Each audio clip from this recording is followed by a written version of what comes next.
c'est un frein potentiel. Et en fait, ça ne devrait pas l'être. C'est la première étape et elle devrait être simple, elle devrait être facilitée. Chez Comet, on pense même que demain, on devrait avoir le droit à la naissance, en fait. On devrait, de la même façon qu'on est tous nés avec un numéro de sécurité sociale, qu'on n'a jamais quémandé, qu'on n'est jamais allé acheter, on pense chez Comet qu'on devrait naître avec la capacité à facturer. Alors, ce n'est pas pour tout de suite. Donc, en attendant, on va tout faire pour que les gens deviennent freelance le plus vite possible. Et la vérité, c'est que c'est assez simple aujourd'hui, c'est peu coûteux, et en plus, il y a des acteurs qui prennent à bras le corps des pans de la vie comme ça d'un freelance, comme Nova, et qui peuvent aider dans toutes les démarches, qui peuvent aider dans les démarches les plus fastidieuses. Voilà, donc je vous laisse la parole.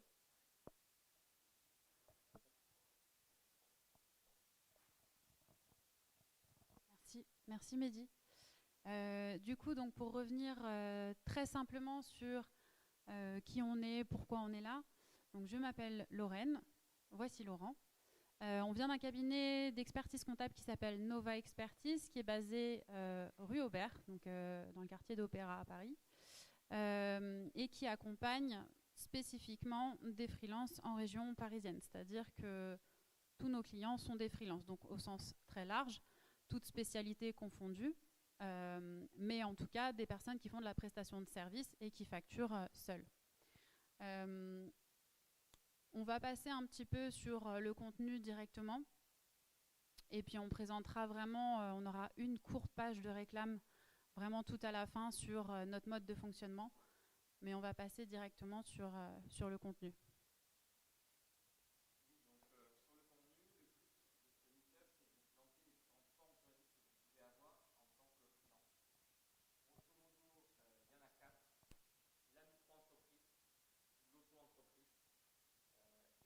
L'entreprise individuelle, ça c'est une dette en nom propre.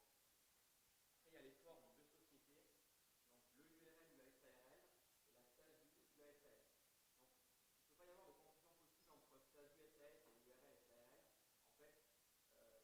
En fait, la SASU étant la version unipersonnelle, donc avec un seul associé de la SAS. Et c'est la même chose pour la SARL et le URL, puisque la SARL est une version avec plusieurs associés de l'EURL. Le but dans SASU et URL, vous l'entrez à chaque fois unipersonnel. Donc si vous posez une question, je suis en SARL par un URL, par un URL par SARL, en fait c'est la même chose, c'est le nombre d'associés qui va changer. Donc deux grandes possibilités, exercer en nom propre ou créer une société. Donc on va voir un petit peu les grandes distinctions.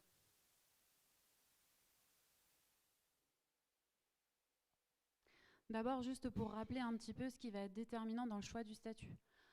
Savoir estimer son chiffre d'affaires, donc je sais en tant que freelance c'est un peu compliqué, mais en gros c'est au moins savoir situer un petit peu son taux journalier, voir si on a déjà des missions qui tombent et à peu près combien de temps on va travailler dans l'année. Parce qu'en fait il y a des statuts qui vont s'éliminer d'eux-mêmes si tout simplement le taux journalier est fort et que vous faites du temps plein globalement sur l'année, surtout sur de la tech data. Ensuite, il y a se projeter à court ou moyen terme. Pourquoi ? Un client qui vient au cabinet, il va directement me demander quel est le statut qui permet d'optimiser le plus, etc. Bon, déjà, ça n'existe pas. Il n'y en a pas un qui permet d'optimiser plus que les autres. Il n'y a que des statuts adaptés à la situation personnelle de la personne et à son, on va dire, son schéma de rémunération. Quelqu'un qui vient pour tester une activité, pour s'éclater sur un an, je ne lui fais pas forcément créer une boîte. Parce que créer une boîte, on va le voir, ça peut coûter que 200 €, juste avec des frais de greffe et administratifs. Par contre, fermer une boîte, c'est 2000 €. Et puis, c'est une procédure, alors plus ou moins longue, ça peut être entre 2 et 6 mois. Donc, et puis, il faut prendre un comptable, etc., etc. Donc, c'est en ça où ça va être déterminant. À quelle temporalité, enfin voilà, sur quoi je me projette. Est-ce que je veux faire ça 1 an, est-ce que je veux faire ça 2 ans, ou est-ce que je me freelance sur les 5 à 10 prochaines années? Et ensuite, comprendre ses besoins en matière de protection sociale, parce qu'effectivement, on nous demande beaucoup de questions sur la fiscalité, mais ce qu'il faut savoir, surtout si vous avez connu que le salariat, c'est qu'en termes de protection sociale, le freelancing, il y a quelques spécificités à connaître. Et là encore, c'est important de parcourir ces points-là, tout simplement.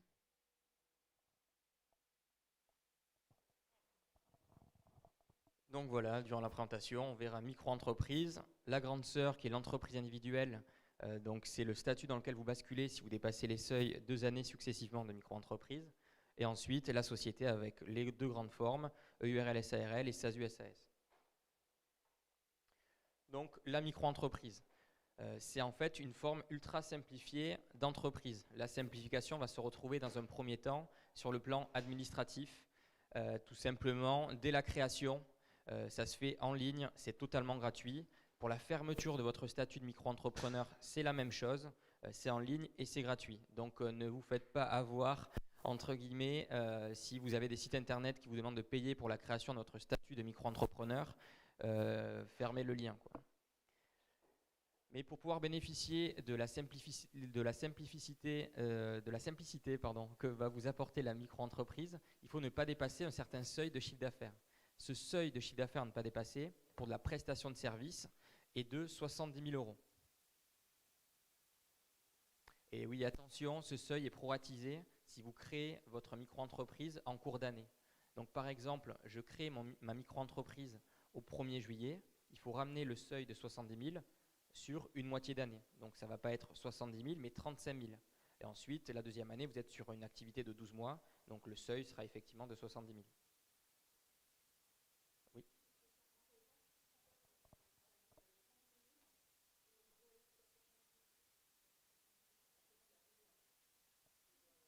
Oui, on y viendra tout à l'heure, il y a une subtilité.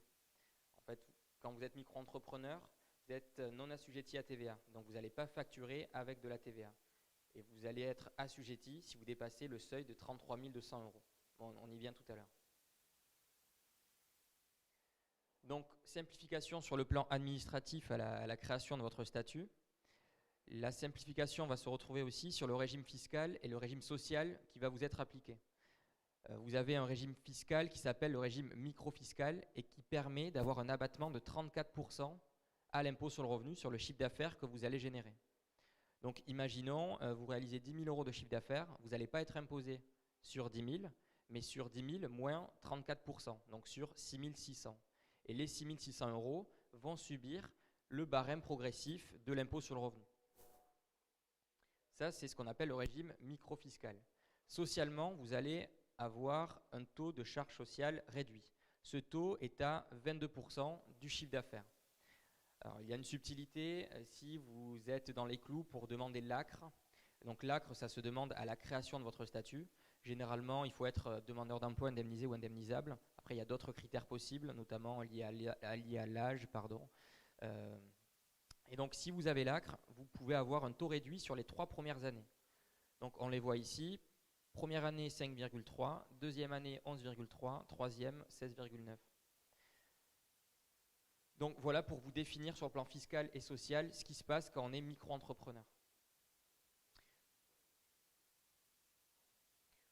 Donc on l'a vu, il faut ne pas dépasser ce seuil de 70 000 euros. Mais il y a une subtilité avec la TVA. En fait, le seuil de 70 000 euros à ne pas dépasser vous permet de rester sous le régime micro-fiscal et micro-social qu'on a défini tout à l'heure. Donc le taux de charge sociale réduit et l'abattement de 34% à l'impôt sur le revenu. Donc pour rester dans les clous, il faut ne pas dépasser 2 années successivement le seuil de 70 000 euros. Pour la TVA, c'est une autre histoire. En fait, le seuil, lui, n'a pas changé par rapport au seuil qui était appliqué les années précédentes pour un micro-entrepreneur. Le doublement des seuils, ça date du 1er janvier 2018. Et donc le seuil de TVA est resté le même que le seuil du micro-entrepreneur de l'année dernière. Et il est à 33 200 euros. Vous allez être assujetti à TVA à partir du premier jour du mois de dépassement de ce fameux seuil de 33 200 euros. Donc pour faire simple, imaginons vous encaissez votre facture qui vous fait basculer au-dessus du seuil le 20 décembre, vous êtes assujetti à partir du 1er décembre. Donc les factures que vous avez réalisées à partir du 1er décembre doivent faire figurer de la TVA. Donc possiblement, il faut revenir rétroactivement sur les factures du mois de décembre pour faire figurer de la TVA.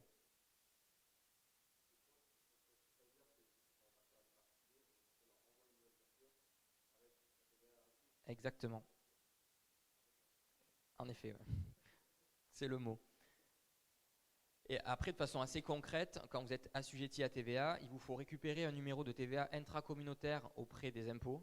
Donc, il faut aller voir votre service des impôts des entreprises. C'est en fonction de là où est situé votre siège social des micro-entrepreneurs. Et ensuite, le faire figurer sur votre facture. Et vous avez des déclarations à faire. Donc, il me semble que de base, si vous basculez si vous êtes assujetti à TVA, vous avez un régime dit simplifié de TVA. Donc, c'est-à-dire 2 déclarations par an, voilà, c'est semestriel, et une déclaration pour régulariser le tout au mois d'avril. Ensuite, vous pouvez demander de changer de régime si le système semestriel ne vous correspond pas et si vous préférez, par exemple, payer votre TVA tous les mois. C'est une bonne façon, d'ailleurs, de bien anticiper sa trésorerie, puisque si vous n'anticipez pas les 6 mois sur votre compte bancaire, grosso modo, tout ce que vous allez recevoir, tout ne vous appartient pas. Il y a 20% des encaissements qui seront de la TVA à reverser à l'État. Donc si vous utilisez tout ce que vous recevez sur votre compte bancaire professionnel et que vous ne laissez rien en trésor pour reverser à l'État, vous vous retrouvez piégé en termes de liquidité. Donc c'est pour ça, si vous basculez en régime mensuel, c'est souvent plus simple parce que vous allez régulariser la TVA du mois précédent. Donc ça va se faire beaucoup plus naturellement et vous n'aurez pas à anticiper un montant de trésorerie à ressortir en TVA 6 mois après.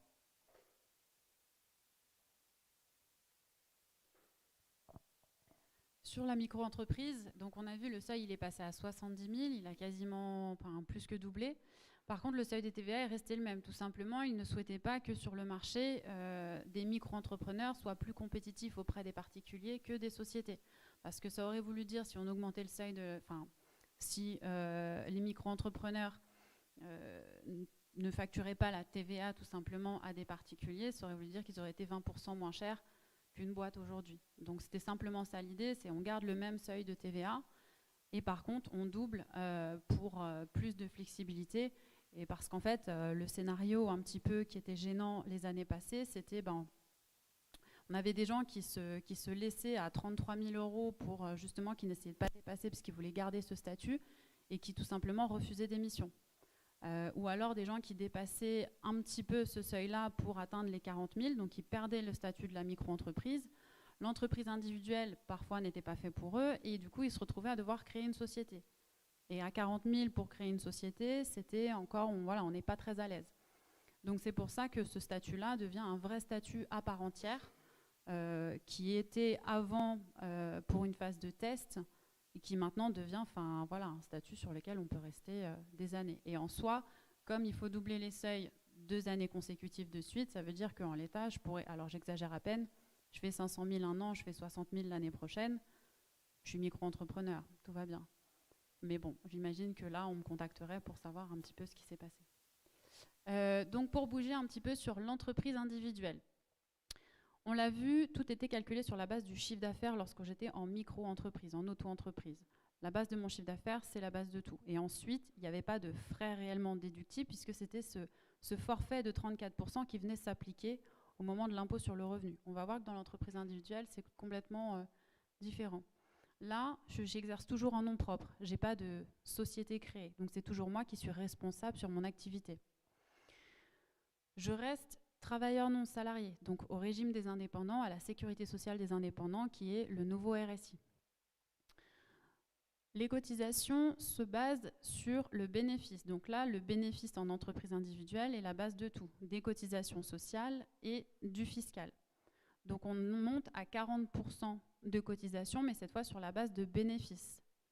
Donc vous pouvez imaginer qu'il y a une importance des frais sur ce statut-là. Si vous avez une activité où par essence vous faites peu de frais, donc à part vos déplacements, à part vos restaurants le midi, etc., il n'y a rien d'autre, potentiellement ce statut-là ne sera pas adapté.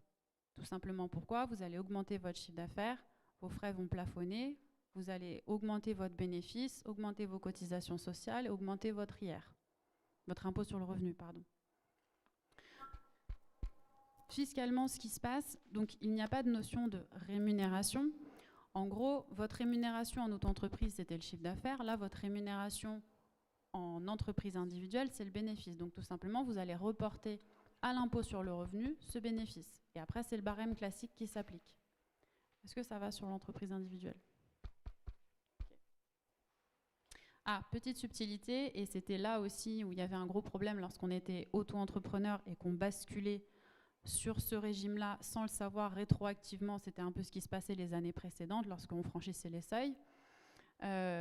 Déjà, on n'avait pas suivi ces frais parce qu'il y avait un abattement forfaitaire qui s'appliquait. Donc, on déclarait en bénéfice en fait un chiffre d'affaires sans les frais. Et en plus, on n'avait pas anticipé, donc on n'avait pas forcément souscrit à soit un comptable qui a ce qu'on appelle un visa fiscal, soit une association de gestion agréée qui permet d'éviter cette majoration de 25% des impôts. Tout simplement, pourquoi il y a cette majoration? On reste sur une comptabilité relativement simple. On reste sur j'encaisse, enfin je facture, je fais des frais, ça fait un bénéfice. Donc c'est relativement simple, c'est quelque chose, vous pouvez faire ça vous-même. En revanche, si vous le faites vous-même et qu'il n'y a personne qui a un droit de regard sur ce que vous produisez, sur les comptes que vous produisez, les impôts, naturellement, appliquent une majoration de 25% parce qu'ils vont considérer que peut-être vous allez vous tromper, mais dans votre sens. Donc à retenir, si je suis sur ce statut-là, j'ai soit une association de gestion agréée, ça coûte 200 € à l'année, c'est juste un organisme qui va produire un document qui dit j'atteste de ce que vous avez fait, que c'est cohérent, etc. Soit vous avez un comptable, et là il y a une délégation de la comptabilité, mais il faut que ce comptable ait ce qu'on appelle un visa fiscal pour éviter cette majoration. Tous les comptables ne l'ont pas. Okay. Je me suis un petit peu avancée, donc voilà, sur les points positifs, on reste sur un format d'entreprise quand même hyper simplifié, pareil, qui peut se créer très rapidement, on peut se radier aussi très rapidement, donc typiquement, ça peut être quelqu'un qui se dit j'ai une mission à facturer, une mission longue, je dépasse les seuils de la micro, bon ben j'ouvre une entreprise individuelle parce qu'après je reviens au salariat, je reviens à un CDI, donc pourquoi pas, ça peut être un statut qui permet de facturer en one shot. Après, là où ce qu'il faut voir, c'est quels sont les frais que je vais pouvoir déduire sous ce statut-là. Si effectivement il y a peu de frais à déduire, ça va être très peu intéressant.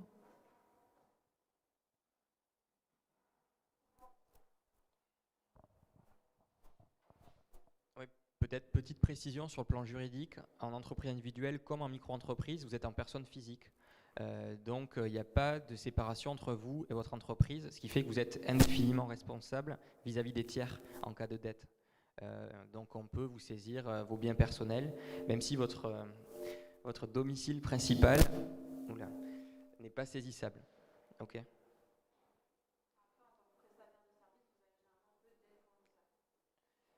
Oui. Donc maintenant on va basculer sur la société. Oui.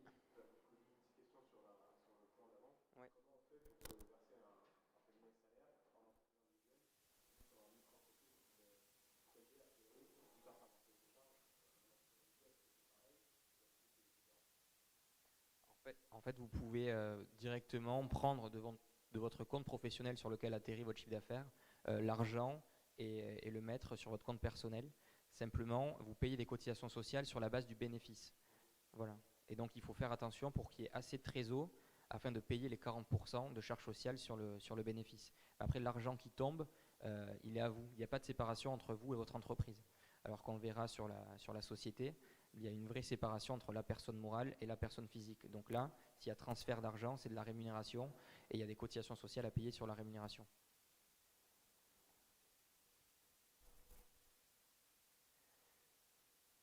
Donc, la société.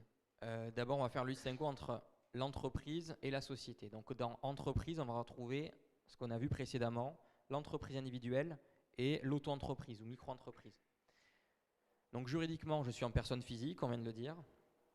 Donc pas de séparation entre le patrimoine de l'entreprise et mon patrimoine personnel. Et mon domicile principal n'est pas saisissable.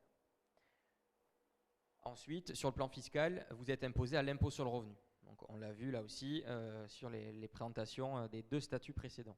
Quand vous êtes en société, juridiquement, vous allez créer une personne morale distincte de vous, personne physique. Ce qui fait que vous allez être engagé dans votre société seulement sur le capital social que vous allez investir dedans. Donc le capital social, il est au minimum de 1 €, mais même pour des freelances, pour des raisons de crédibilité, il vaut mieux peut-être mettre 500 €, 1000 € de capital social. Après, c'est juste une question de crédibilité. Vous pouvez très bien mettre 1 € et c'est tout à fait légal. Donc le patrimoine est donc distinct. Donc si la société achète un ordinateur L'ordinateur ne vous appartient pas à vous, personne physique, mais il appartient à la société. Donc c'est vraiment deux patrimoines vraiment distincts. Et fiscalement, donc là on a vu l'aspect juridique, fiscalement, vous allez être imposé à l'impôt société sur la base du résultat, ce qu'on va définir maintenant. Donc maintenant qu'on a fait le distinguo entre l'entreprise et la société, on va faire le distinguo entre les deux formes de société, que sont l'EURL SARL et la SASU SAS. Donc quand on dit SARL, en fait, c'est pour ceux qui vont être gérants majoritaires. Si vous êtes gérant minoritaire de votre SARL, c'est la règle de droite qui va s'appliquer. Okay. Donc c'était pour simplifier un peu la présentation. Donc on va partir de ce schéma central d'organisation classique de société. Donc vous allez réaliser du chiffre d'affaires. Vous allez pouvoir déduire vos frais de ce chiffre d'affaires-là. Donc là, rien de nouveau par rapport à l'entreprise individuelle. La notion nouvelle qui va apparaître, ça va être celle de rémunération. Donc quand vous allez vous rémunérer, fiscalement, dans les deux cas, que vous soyez ici ou là-bas en SASU, vous aurez à payer de l'impôt sur le revenu, sur cette rémunération. Donc fiscalement, pas de différence. La grosse différence qu'on va retrouver, ça va être sur le plan social. Puisque quand vous êtes en EURL SARL, vous avez un statut de travailleur non salarié, TNS. C'est le même statut qu'on a retrouvé tout à l'heure en entreprise individuelle et en micro-entreprise. Donc la conséquence de cela, c'est que vous allez être affilié à la sécurité sociale des indépendants. Et le taux de charge sociale sur la rémunération nette à la sécurité sociale des indépendants est de 40% de la rémunération nette. Donc par exemple, je veux me verser 1 000 € net de rémunération. Donc pour 1 000 € net dans ma poche, la société va devoir payer 400 € de charge sociale. Donc ça fait un coût global à 1 400 €. Là aussi, s'il y a une diffusion vidéo plus tard et que la vidéo est destinée à rester dans le temps, c'est 40%. C'est si vous lancez votre URL SARL avant la fin de l'année. Parce que vous allez être affilié à une caisse de retraite qui s'appelle la CIPAV et le taux de cotisation à la CIPAV est peu élevé. Pour ceux qui vont créer leur EURL ou leur SARL en 2019, ils vont être directement affiliés à la caisse de retraite de la sécurité sociale des indépendants. Et le taux est un peu plus élevé. Donc du coup, si on doit comparer, quand vous êtes CIPAV, toutes les charges sociales confondues, vous payez 40%. Pour ceux qui vont créer en 2019 et qui seront également SSI pour la retraite, le taux est à 45%. Donc il y a 5 points en plus de cotisation sociale à payer. Okay.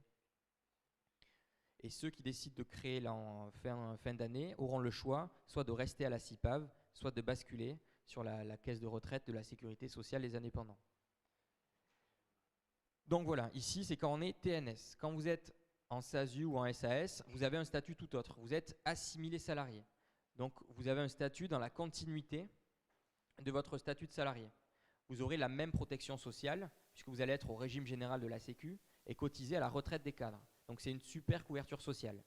Par contre, cette couverture sociale aura un prix et ce prix est en moyenne de 75% de la rémunération nette.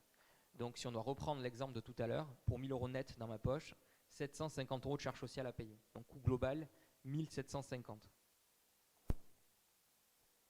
Mais on a une bonne couverture, voilà, on n'a rien sans rien. Après, on fera un zoom particulier sur la partie sociale parce qu'il y a des mécanismes qui permettent d'améliorer sa couverture sociale ici, quand on est TNS. Et ça nous permet de réduire le delta entre la couverture sociale du régime général et celle du SSI. Donc,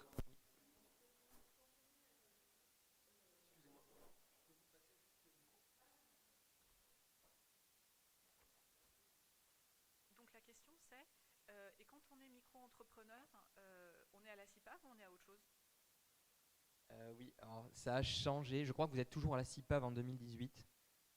Je ne sais pas, c'est une vraie question parce que dans ma dernière déclaration, je me suis gratté la tête pendant une demi-heure et finalement, je n'ai pas rempli cette case-là parce que j'ai cherché sur la base de mon SIRET qui semblait indiquer que je ne dépendais pas de la CIPAV. Mais je n'ai pas trouvé quel était le critère. Vous avez commencé votre activité de micro-entrepreneur Au moins en 2014. 2014 ? Mais j'ai changé entre-temps, enfin, mais bon, j'ai déclaré début octobre. Enfin, tout ça pour dire, je pense que la CIPAV, il y a peut-être un truc à creuser. Oui. Mais si vous avez commencé en 2014, après ça dépend du type d'activité. Avant la CIPAV, c'était la caisse de retraite simplement, des architectes, il me semble.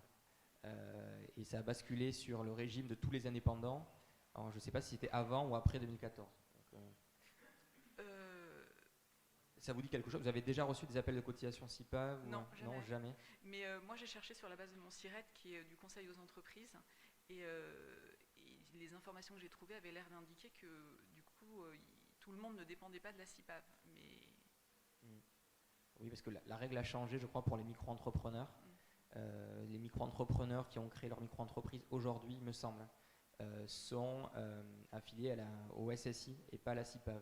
Mais avant, ils étaient affiliés à la CIPAV. Et le transfert de la couverture de retraite CIPAV SSI, SSI-CIPAV, je ne sais pas s'il a été antérieur ou postérieur à 2014, l'année où vous avez créé votre micro-entreprise. Donc j'ai un doute, donc je ne vais pas m'avancer. Okay. Mais, pas de souci, merci. Donc si on se replace dans le schéma central ici, vous avez du chiffre d'affaires. À ce chiffre d'affaires, on va déduire vos frais, votre rémunération, les cotisations sociales que vous payez. Donc in fine, vous allez dégager un résultat. Sur ce résultat, fiscalement, que vous soyez en EURL, SARL ou en SASU SAS, vous aurez à payer de l'impôt société. Ici, on va retrouver 3 taux qui sont des taux progressifs. Un premier taux à 15%, un second à 28%, un troisième à 33%, qui marche par plafond. En gros, entre 0 et 38 120 euros de résultat, vous allez payer 15%. Sur la partie du résultat entre 38 120 et 500 000, vous allez payer 28%. Et sur la partie supérieure à 500 000, et je vous le souhaite en tant qu'indépendant, c'est rare, vous allez payer 33%. Il faut savoir que ces taux vont évoluer et qu'à terme, en 2022, il me semble, le taux de 28 devrait passer à 25. Enfin, voilà, ils vont harmoniser le taux d'imposition société avec les autres taux européens parce qu'on était au-dessus des moyennes européennes en impôt société. Donc une fois que vous avez payé l'impôt société, ce qui va rester, le bénéfice net, vous allez devoir arbitrer entre soit le laisser dans votre structure sous forme de réserve ou soit le récupérer pour vous sous forme de dividendes. Les dividendes sont soumis fiscalement à impôt sur le revenu, dans les deux cas. Alors depuis le 1er janvier 2018, s'applique ce qu'on appelle la flat tax, ce qui permet de payer un taux flat, donc fixe, d'impôt société, d'impôt sur le revenu, pardon, sur vos dividendes. Ce taux fixe est à 12,8. Il y a une slide suivante où on va voir une subtilité puisqu'il y a un autre régime d'imposition possible si vous avez un faible revenu. Mais voilà, de fait, de base, de droit, vous aurez 12,8% d'impôt sur le revenu à payer sur vos dividendes, que vous soyez en EURL ou en SASU. Socialement, ça va être totalement différent. Socialement, ici, en EURL et SARL, les dividendes sont considérés comme de la rémunération. Et donc, vous aurez à payer 40% de charges sociales au SSI. Alors que quand on va se trouver en SASU SAS, vous aurez à payer simplement, je ne sais pas si simplement c'est le mot, mais vous aurez à payer des prélèvements sociaux, la CSG-CRDS, à hauteur de 17,2%. Je crois que j'ai assez monopolisé la parole, je vais passer le micro à Lorraine. Je reviens juste du coup sur le statut d'assimilé salarié. Assimilé salarié, pourquoi? Vous n'êtes pas salarié, vous êtes assimilé puisque vous êtes dirigeant, vous ne cotisez pas au chômage. Il n'y a pas de lien de subordination puisque vous êtes votre propre patron. Donc c'est justement, enfin je voulais juste revenir là-dessus, il y a eu des promesses faites sur le chômage pour les indépendants. C'était une idée, en application, je ne sais pas comment ils vont le mettre en œuvre, mais en tout cas à l'heure actuelle, on ne cotise pas pour le chômage lorsqu'on est indépendant. On peut épuiser ses droits acquis via le salariat, c'est une chose, mais par contre on n'acquiert pas de nouveaux droits. Sur l'imposition des dividendes, donc en fait ce qu'il faut comprendre, c'est qu'historiquement la SARL est plutôt une société de personnes, la SAS plutôt une société de capitaux. Donc en fait le traitement des dividendes, c'est pour ça qu'il n'est pas similaire dans les deux cas. Il y a un cas où les dividendes sont considérés un peu comme de la rémunération et du coup vous payez des cotisations sociales dessus. Et il y a un cas où c'est considéré comme des revenus d'action purs. Donc du coup, qui sont taxés non pas à des cotisations sociales, mais à des prélèvements sociaux, ce qui n'a absolument rien à voir. Des prélèvements sociaux, c'est une taxe pure, ça n'apporte rien. C'est pas du social. Et ensuite, l'impôt sur le revenu. L'impôt sur le revenu, ça a évolué puisque avant, vous touchiez des dividendes, vous les redéclariez dans votre foyer fiscal à votre impôt sur le revenu et c'était le barème qui s'appliquait. Après un abattement, certes, parce qu'il y a quand même eu l'impôt société, etc., vous avez été assez taxé avant, mais ça s'appliquait quand même au barème.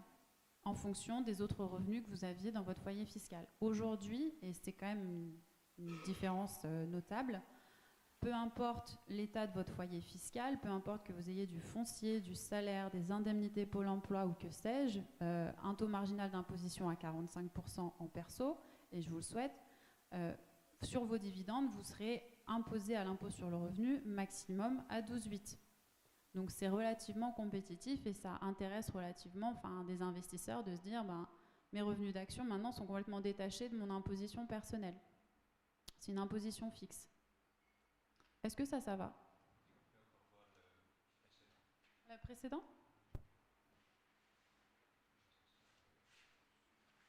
Je pense qu'on pourra vous fournir, si vous le souhaitez, en tout cas la présentation, il n'y aura aucun souci. Donc en fait, il n'y a pas de... Là, on vous donne plein de taux et ça peut faire peur, mais il n'y a pas... Lorsqu'on dit qu'il n'y a pas de statut qui permet d'optimiser le plus, c'est-à-dire qu'il va y avoir deux schémas différents selon le format de société. Si je suis en EURL, SARL, on l'a vu, mes dividendes sont j'ai pas envie de dire taxés parce que c'est pas une taxe, mais en gros, je repaye des cotisations sociales sur mes dividendes. Donc en fait, ils ont peu d'intérêt. Pourquoi? Parce que ça a quand même été défalqué avant de l'impôt société. Donc plutôt sur ce schéma-là, on va quand même essayer de maximiser sa rémunération. Ça va faire des frais, ça va venir réduire le bénéfice et on aura un impôt société moindre, voire quasi nul. Donc on est plutôt sur ce schéma-là en EURL, de maximiser le cash net disponible mensuellement, tout au long de l'année. Donc là, ça c'est un statut que moi je conseillerais plutôt à des personnes, donc il y a d'autres choses à prendre en considération, mais à des personnes qui tirent leurs revenus principalement de leur activité pro. La SASU, en cumul avec autre chose, peut être intéressante également. On peut partir sur un schéma d'optimisation rémunération-dividende où je me fais quand même un salaire relativement faible ou moyen et je sors des dividendes à la fin de l'année. Ça se discute et c'est juste avec des simulations chiffrées qu'il faut le faire. Mais en tout cas, selon le schéma, on ne sera pas du tout sur le même processus de fonctionnement, tout simplement. Un petit zoom sur la partie sociale. Lorsque vous êtes en SARL, vous êtes sur un système de forfait et de régularisation. Pourquoi? Parce que la déclaration de votre revenu, elle est annuelle. Ça veut dire que c'est hyper flexible, il n'y a pas de fiche de paye à faire. Donc en gros, vous prenez 200 €, puis 300, puis 1000 ou 2000, 3 fois dans le mois si vous le souhaitez. De toute façon, votre comptable, il s'en fiche, il fait une déclaration annuelle. L'inconvénient de ça, c'est quoi? C'est que les organismes sociaux, ils n'ont aucune idée de combien vous touchez. Donc du coup, ils vont vous appeler une cotisation forfaitaire et une fois qu'ils auront connaissance de votre revenu, ils vont vous appeler la régularisation. Lorsque vous démarrez une activité, c'est une cotisation extrêmement faible. Ils n'ont pas connaissance de votre revenu. Donc ce qu'il faut garder en tête, et c'est pour ça qu'on dit ça à nos clients qui font en tout cas des SARL, c'est je verse 1000 € de mon compte pro à mon compte perso, ça c'est le net, je laisse 400 € sur le compte de la société. Pourquoi? Parce qu'à un moment donné, on va me le réclamer. Donc ça c'est juste, il faut tout simplement que quelqu'un vous le dise. Sur le calcul du coup sur la partie sociale, donc ça se fait sur la rémunération et sur les dividendes. L'avantage, ça peut être quoi? Ça peut être de se payer une protection sociale un petit peu plus à la carte via des contrats privés qu'on appelle des contrats Madelin. Donc là, je vais choisir ce pourquoi je m'assure. Et grosso modo, nous, ce qu'on a vu en tout cas, c'est que si on était sur 40% de base et puis ensuite des contrats Madelin, on atterrissait à 55, peut-être même un peu moins. En fait, ça dépend sur questionnaire de santé, les contrats Madelin. Si vous n'avez pas d'antécédents, vous aurez des contrats normaux, mais si vous avez des lourds antécédents de santé, vous aurez des contrats un peu plus chers. Mais pour quelqu'un qui est en bonne santé, c'est un peu plus aux alentours de 60%. Mais ce qui reste en tout cas plus compétitif que la SAS si votre schéma c'est de vous rémunérer fortement mensuellement. Sur la SAS, donc là les cotisations elles sont uniquement en fonction des salaires versés et vous avez des fiches de paye à produire mensuellement et donc des déclarations, enfin le comptable fait des déclarations mensuellement, avant c'était trimestriel, maintenant c'est mensuel. Ça veut dire quoi? Ça veut dire que vos cotisations sociales, elles vont être réglées en gros le mois suivant. Donc vous serez complètement d'écart, c'est un peu plus réglé comme une horloge. Vous avez moins de gestion à faire, entre guillemets. L'inconvénient majeur, c'est que forcément, c'est beaucoup plus coûteux que le régime des indépendants. Après, il y a des sujets qui ne sont pas forcément agréables à aborder, ceux de la santé notamment. Ça peut arriver à tout le monde. Si vous êtes en format SARL, URL et qu'il y a une maladie longue ou quoi que ce soit, ce que je ne souhaite à personne, on ne se pose pas trop de questions, on rebascule plutôt sur le régime général en SAS pour se protéger.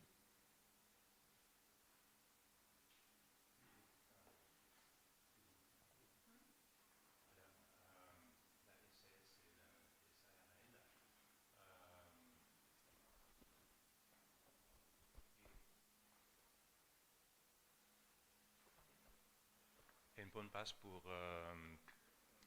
travailler par exemple un peu plus qu'une demi-année à l'étranger sur un des marchés d'export les plus importants de la société. Et ainsi on peut peut-être utiliser les privilèges fiscaux dans tous les deux pays, alors en France et dans le pays du marché d'exportation. Ou non?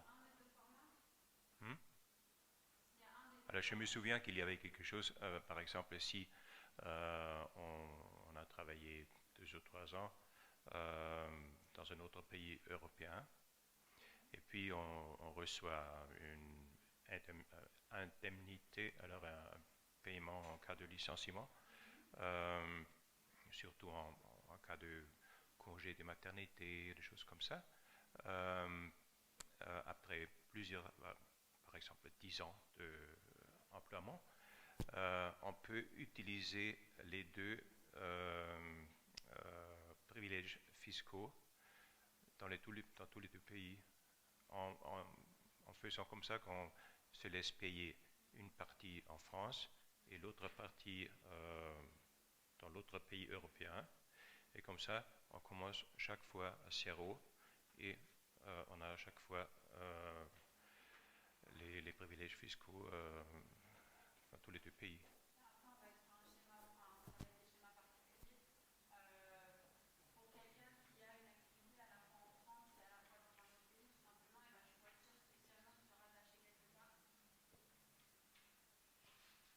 Là, voilà, je te disais, c'est ça, c'est un schéma particulier. Si jamais la personne, elle travaille dans 2 endroits différents, dans 2 pays différents, de toute façon, socialement, elle va être attachée à un seul endroit. Admettons, je sais pas, moi j'ai quelqu'un qui travaille à la fois en Belgique et en France. S'il choisit d'être attaché à la Belgique, tout simplement, il enverra ses déclarations en France des organismes sociaux auxquels il est rattaché en Belgique. Après, moi, j'ai pas connaissance justement de ces deux, des possibilités justement d'avoir ces deux impositions ou ces 2 rattachements possibles dans 2 endroits différents. Très honnêtement. Ah oui, je sais, c'est difficile. Très spécifique. Oui, c'est difficile à répondre. Je voulais simplement le dire parce qu'au début, quand on commence une société, on peut assez souvent choisir où on va travailler principalement, surtout entre la Belgique et la France.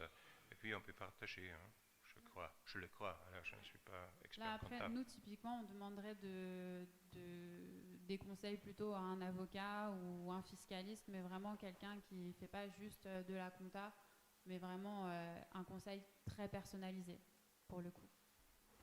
Et en plus, j'ai l'impression que ça change très rapidement dans les différents pays. Le but, c'est que ça s'uniformise au moins peut-être au niveau européen, c'est que ça soit à peu près uniforme. Mais après, combien de temps ça va prendre, ça, on ne sait pas. Bon, merci. Je t'en prie. C'est toujours d'actualité quand on a une SARL, on puisse faire facturer à l'étranger. Vous pouvez facturer à l'étranger, peu importe le statut. Vous pouvez facturer à l'étranger, la seule distinction, ça va être sur si votre opération elle est ou pas assujettie à TVA. Mais en fait, l'impact sera uniquement sur la TVA, mais vous pouvez facturer absolument à qui vous voulez. Globalement, si on travaille à l'étranger, ça va être que sur la TVA qui sera facturée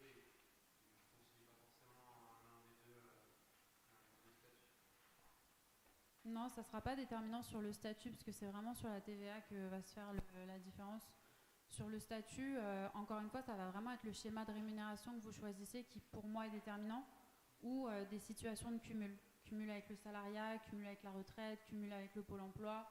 Et le schéma de rémunération, est-ce que je veux beaucoup mensuellement ou est-ce que je peux faire un arbitrage, vivre avec moins pendant l'année et avoir une somme à la fin de l'année? C'est plutôt la flexibilité ou pas.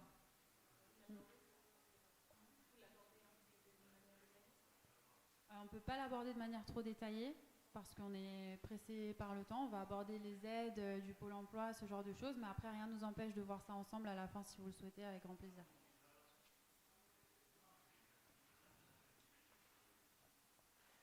Donc oui, peut-être dernier point sur la partie sociale. Quand vous êtes en SAS, si vous ne vous rémunérez pas, il n'y a pas de cotisation sociale à payer. Mais par contre, si vous ne payez pas de cotisation, vous n'avez pas de protection sociale non plus. Alors ça dépend, peut-être qu'à côté, vous avez Pôle emploi qui vous garantit votre protection sociale et qui vous permet de cotiser, de valider vos trimestres de retraite. Mais sans ça, si vous versez rien, vous payez rien, mais vous n'avez pas de protection sociale. Donc c'est quand même important, si vous êtes en SAS, de vous rémunérer un minimum, sachant que le minimum pour valider ces trimestres de retraite est à 1 500 € bruts par trimestre.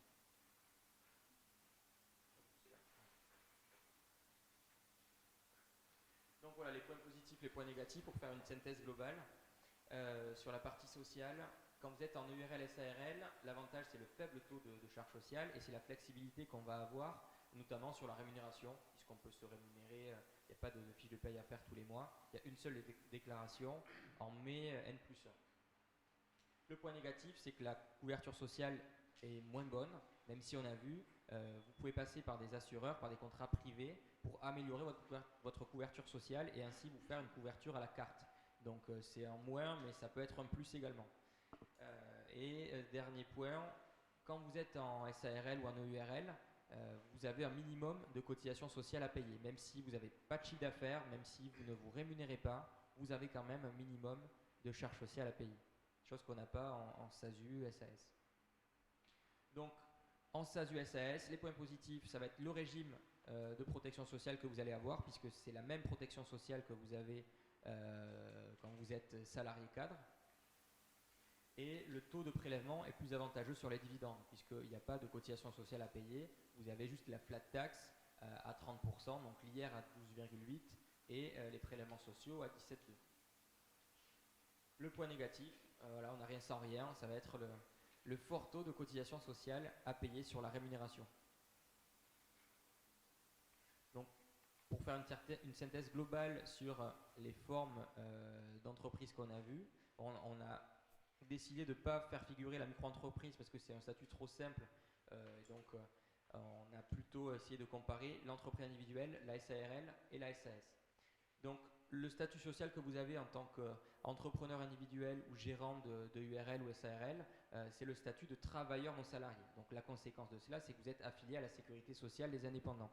Quand vous êtes en SAS, vous êtes assimilé salarié, donc au régime général de la Sécu, et vous cotisez à la retraite des cadres. Sur le plan juridique, la protection du patrimoine en entreprise individuelle, il n'y a pas de responsabilité limitée. Donc, vous êtes indéfiniment responsable, il n'y a aucune protection. Alors que quand vous êtes en société, donc en SARL ou en SAS, votre responsabilité est limitée aux apports, donc bien souvent le capital social que vous allez investir. L'optimisation fiscale, on l'a vu, Lorraine l'a dit, en entreprise individuelle, à part optimiser sur ses frais, sur ses charges, sinon il y a très peu de leviers d'action pour jouer sur sa fiscalité. Alors qu'en société, il y a beaucoup plus de leviers sur lesquels on peut jouer pour changer sa fiscalité en quelque sorte. Puisque en prenant de la rémunération, on va baisser son résultat et baisser son impôt société, mais en même temps, on va augmenter son imposition sur le revenu. Donc c'est des calculs à faire entre la rémunération, l'impôt société, mais également les dividendes que vous allez vous verser, que vous pouvez faire en société et que vous ne pouvez pas faire en entreprise individuelle. Le taux de cotisation, voilà, on va se répéter, mais quand vous êtes TNS, il est plutôt faible, approximativement 40% donc, du bénéfice en entreprise individuelle et de la rémunération plus les dividendes en SARL. et ça va être en moyenne 75% de la rémunération quand vous êtes en SAS. La protection sociale va être celle de la sécurité sociale des indépendants quand vous êtes en EI ou en SARL, et vous avez la protection d'un cadre quand vous êtes en SAS. Et enfin, sur les dividendes, donc en entreprise individuelle, cette notion n'existe pas puisque vous êtes en personne physique. Par contre, quand vous êtes en société, vous pouvez vous reverser des dividendes. Vous avez ce taux flat à l'impôt sur le revenu de 12,8. Et par contre, là où il va y avoir un point discriminant entre la SARL et la SAS, ça va être sur le traitement social, puisque en SARL, vous devez payer 40% de cotisation, alors que quand vous êtes en SAS, vous payez les prélèvements sociaux à 17,2.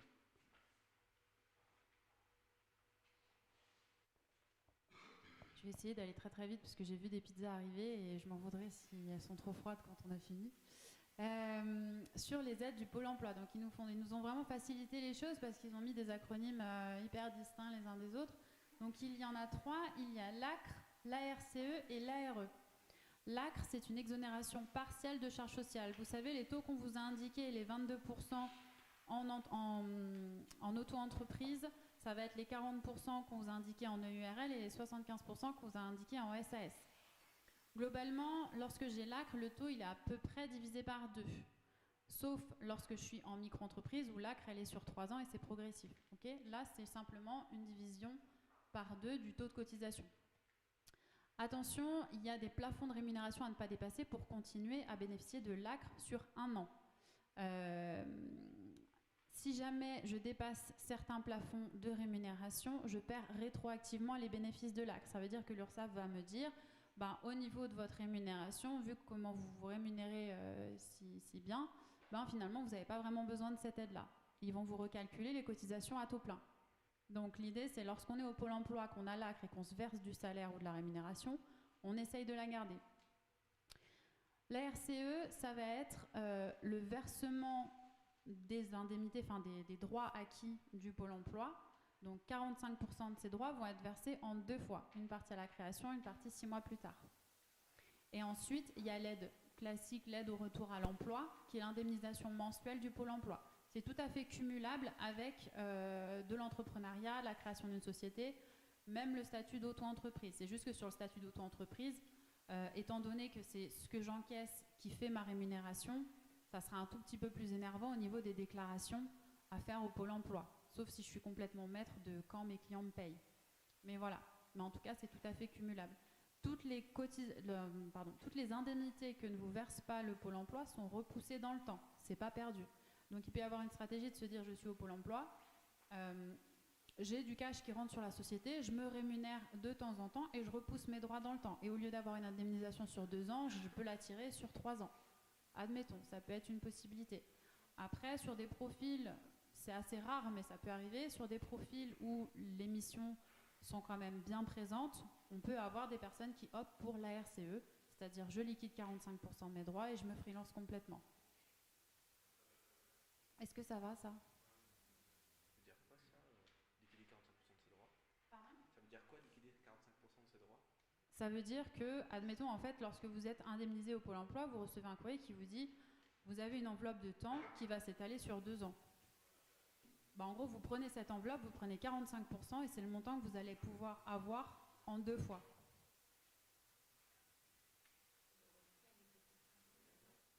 Après, le reliquat, après, vous êtes sans filet.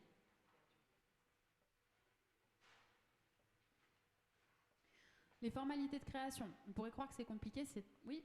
Quand on a l'ACRE, qu'est-ce qui se passe si on change de statut de micro-entrepreneur ? Alors, si vous passez de la micro-entreprise au format société, étant donné que l'ACRE est valable 3 ans en micro-entreprise et 1 an au format société, il faut essayer de voir s'il ne peut pas y avoir un transfert d'ACRE, mais c'est compliqué. C'est pas toujours c'est rarement accepté même. Donc ça se discute avec l'URSSAF, mais il faut essayer de transférer l'ACRE. Mais c'est rarement possible. Donc c'est plutôt, je m'acte pour savoir si je la demande sur un format société ou si je la demande sur un format auto-entreprise. Moi, je peux avoir un client qui me dit, je monte une société, je ne demande pas l'ACRE parce qu'en parallèle, je vais faire une autre activité qui n'a rien à voir sur de la micro, sur de l'auto-entreprise. Et l'ACRE, je la veux sur l'auto-entreprise. C'est une stratégie. Sur les formalités de création, c'est très simple. Nous, on demande à nos clients le montant du capital qu'ils souhaitent mettre à la société, la dénomination sociale, une adresse de domiciliation. Est-ce qu'ils domicilient chez eux ou dans une boîte de domiciliation? Si vous domiciliez chez vous, vous pouvez faire passer certains frais liés au domicile. Et l'objet social. L'objet social, il faut qu'il soit le plus large possible, qu'il englobe votre activité vraiment, même avec des activités annexes à votre activité. Une fois qu'on a tout ça, on va établir un premier projet de statut. C'est avec ce projet de statut que vous pouvez aller à la banque et faire ce qu'on appelle un dépôt de capital. Et une fois que vous avez cette attestation de dépôt de capital, nous, on a constitué tout le dossier en amont.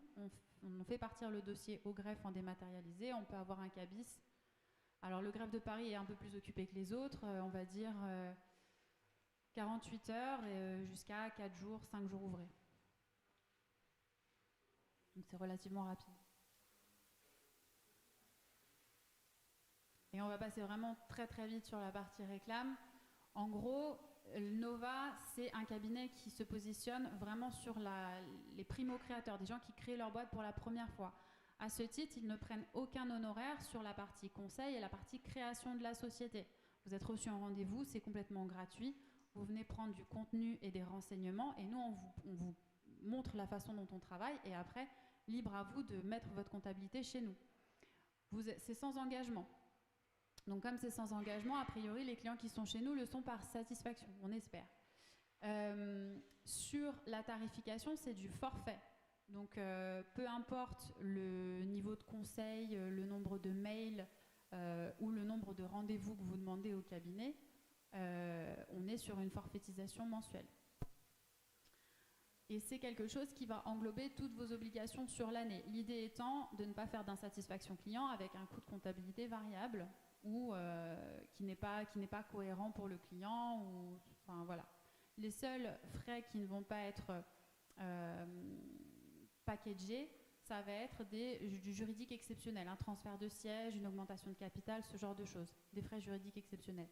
Tout ce qui fait partie de votre activité, si vous êtes redevable d'une taxe de véhicule sur les sociétés ou que sais-je, c'est pas vous qui l'avez choisi, c'est juste que lié à votre activité, vous avez ça à faire, c'est packagé. On essaye d'éviter les tarifs à Astérix et à option. Et après, donc un point important, on fonctionne avec un outil qui s'appelle Time, qui va permettre d'échanger de l'info avec le client très rapidement. Donc on est lié au compte bancaire, on va catégoriser vos informations.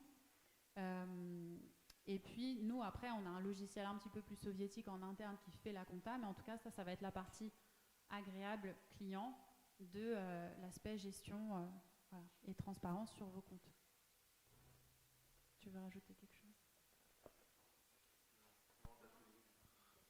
Bon, ben écoutez, merci en tout cas de nous avoir écoutés. On va tout de suite passer aux questions.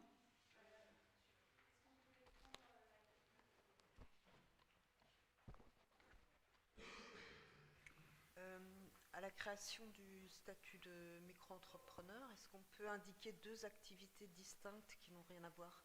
Il faudrait une activité principale. Ouais. Parce qu'en fait, le statut micro, à la base, il a été créé donc, pour travailler seul sur une activité principale. Si vous avez une activité un petit peu annexe, tant qu'elle n'est pas significative, on va dire que ça ne va pas poser problème, mais vous n'êtes pas censé avoir 2 activités sur une micro, malheureusement. Il faut qu'il y ait au moins une dominante.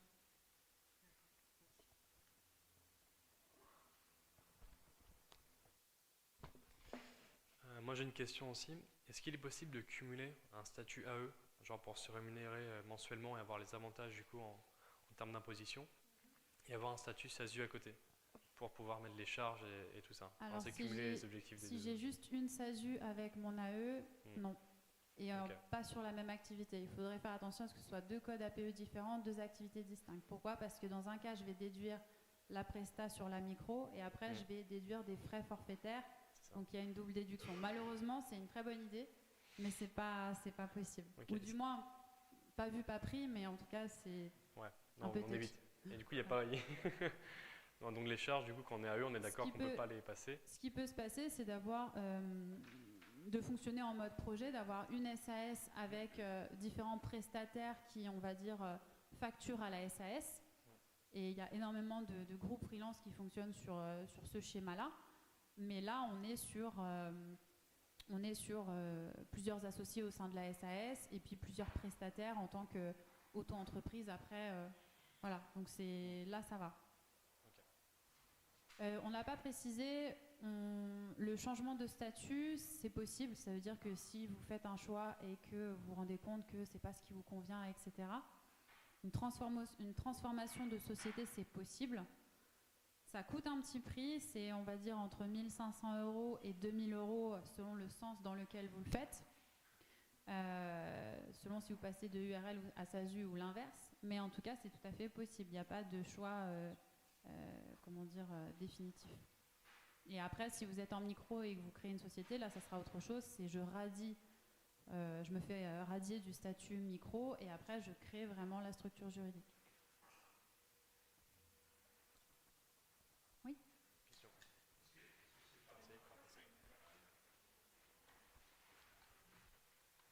Est-ce que c'est favorable d'être un citoyen français ou c'est plutôt préférable d'être...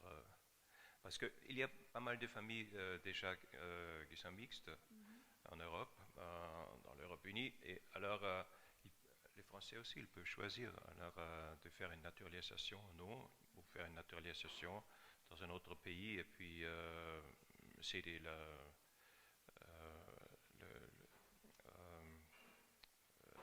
nationalité française et comme ça échapper au fisc français.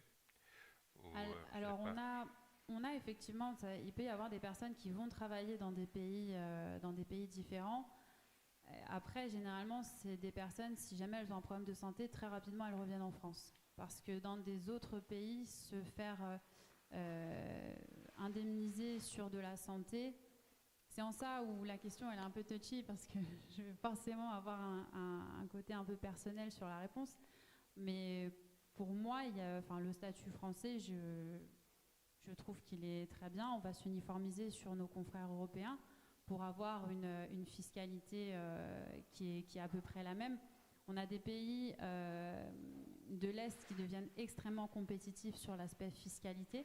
Donc on a quand même au niveau de l'Europe des boîtes qui se délocalisent, etc., des gens qui domicilient leurs boîtes dans des pays de l'Est, tout simplement parce que la fiscalité est beaucoup plus avantageuse.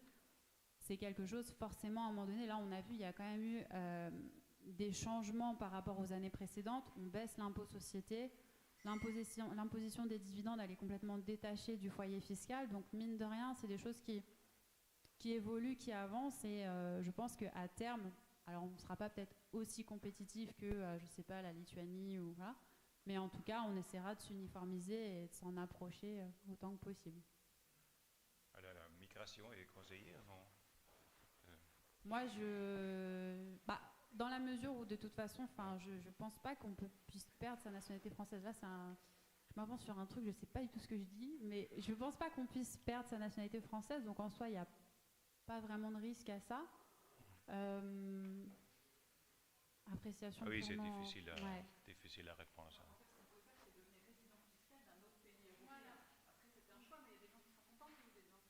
Comment? Il y a des gens qui sont contents de payer des impôts, qui ont le sentiment de les recevoir autrement. Ça, c'est vraiment c'est un long débat, mais voilà. C'est l'appréciation personnelle, je pense, de chacun. Il faut choisir une bonne place. Une place qui est taxe assez haut. Alors, plus que combien? 9%, plus que 11% du moins? Vous parlez de l'imposition personnelle? Oui. Pour être reconnu comme... pour être déductible des impôts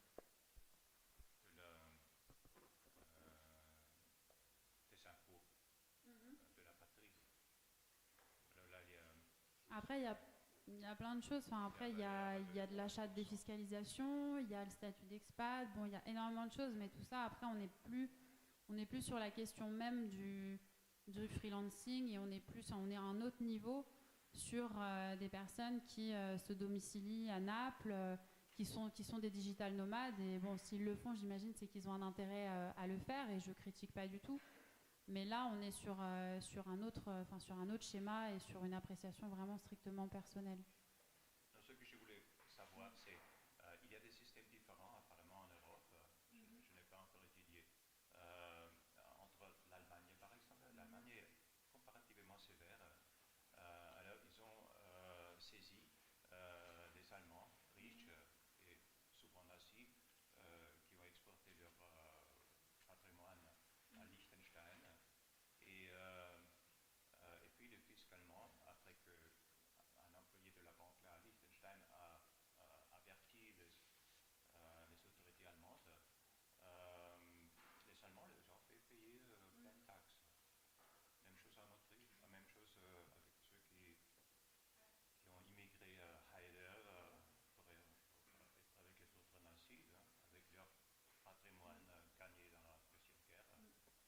après, on rentre presque sur de la gestion de patrimoine.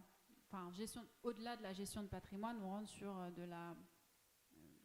j'ai pas envie de dire évasion fiscale, mais c'est encore autre chose et c'est encore d'autres conseils d'avocats, de fiscalistes et de fiscalistes qui s'y connaissent pas pas que sur la fiscalité française, mais qui ont une vision d'ensemble de toutes les fiscalités à un niveau mondial. Et j'imagine que ça existe. Je n'en ai pas encore trouvé, mais je pense que ça doit exister, quelqu'un de spécialisé en fiscalité à un niveau mondial, quoi.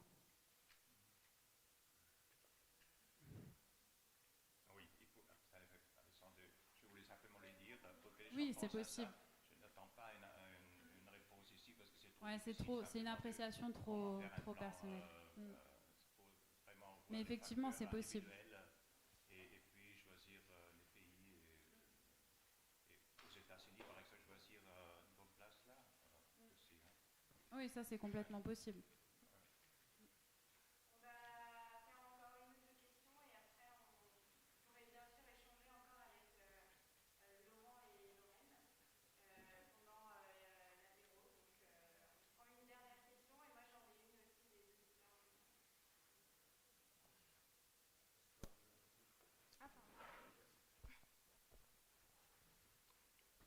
Du coup, j'avais deux questions. Je vais les poser je pense que les réponses seront courtes. La première question, c'est est-ce qu'en auto-entrepreneur et en entreprise individuelle, on peut avoir un stagiaire?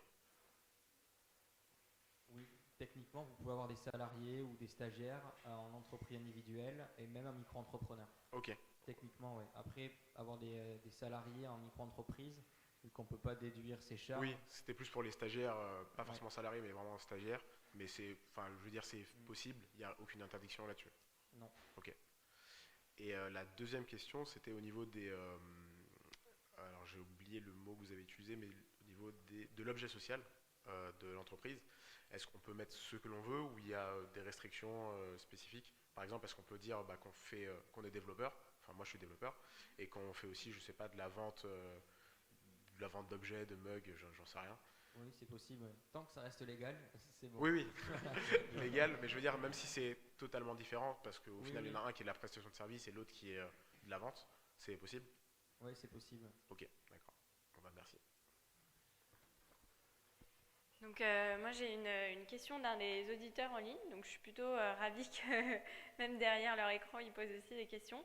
La question est par rapport aux banques, certains statuts sont-ils à éviter au niveau de la crédibilité? Par exemple, pour le prêt d'une maison, est-ce qu'il faut mieux micro-entreprise, SARL, parce que par exemple il n'y a pas de fiche de paye ou des choses comme ça?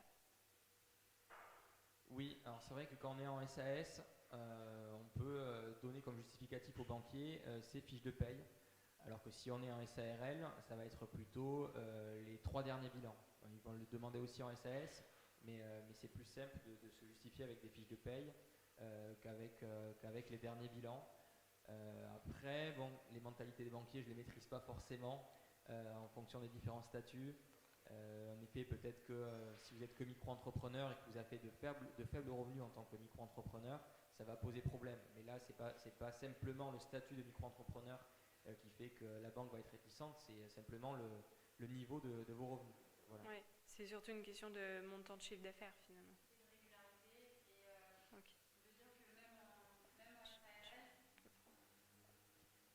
Si je suis en SARL, enfin nous on a des clients qui nous le demandent, on peut faire aussi des attestations de rémunération en tant que cabinet d'expertise comptable, c'est pas gênant.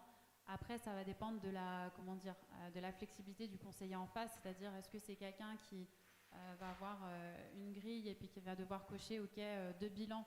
Moi, je peux vous parler très concrètement. Hein, j'ai eu le cas d'une cliente qui a 70 voire 80 000 euros de rémunération nette sur sa SARL. Elle a fait un bénéfice en perte à 10 euros de perte. Le banquier lui a soutenu que c'était de la mauvaise gestion, que c'était un mauvais bilan, etc. Alors qu'il y a 80 000 en rémunération dans le bilan. Donc en fait, on n'a pas la même lecture tout simplement. Un comptable, il va plutôt vous conseiller sur la façon d'avoir le meilleur cash net disponible possible tout simplement. Et un banquier, il va voir que vous avez 10 10 € de perte, il va vous dire vous êtes un mauvais gestionnaire, c'est un mauvais bilan, etc. Donc c'est là où c'est dommage et c'est là où il faut faire attention. Et c'est là où on ne conseille pas, effectivement on a dit lorsqu'on est en EURL, on maximise sa rémunération. Ok, on la maximise, mais on fait en sorte quand même d'être en positif à la fin, justement si on a un cas un projet d'achat derrière. Tout simplement pour ne pas se heurter à une lecture comme ça, dommage d'un bilan, quoi. Ok, merci beaucoup. Je veux dire un petit mot.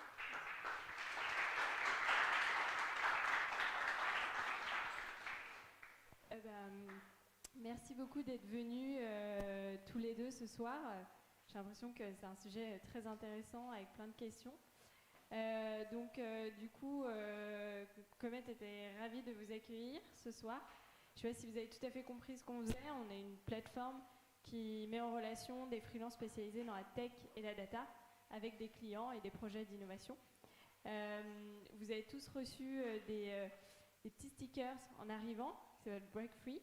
Il y a un QR code au centre. Si vous n'en avez pas eu, on vous en fera passer. Et je vous invite à scanner le QR code pour voir ce qu'il y a derrière. Mais globalement, c'est surtout avec Nova, on est en train de rédiger en fait un livre blanc qui une sorte de guide en fait pour choisir son statut avec donc beaucoup plus de détails déjà aujourd'hui c'était très détaillé, mais du coup c'est un support écrit bien détaillé qui vous permettra de potentiellement pouvoir revenir sur certains points. N'hésitez pas à scanner le QR code. Et pour ceux qui sont en ligne, on va vous partager le lien du coup d'accès. On va passer maintenant à l'apéritif, au networking. Donc on va ranger les chaises, vous apporter à manger. Merci de bien faire attention aux caméras, s'il vous plaît. Et puis sinon, bonne soirée. Et merci d'être venus.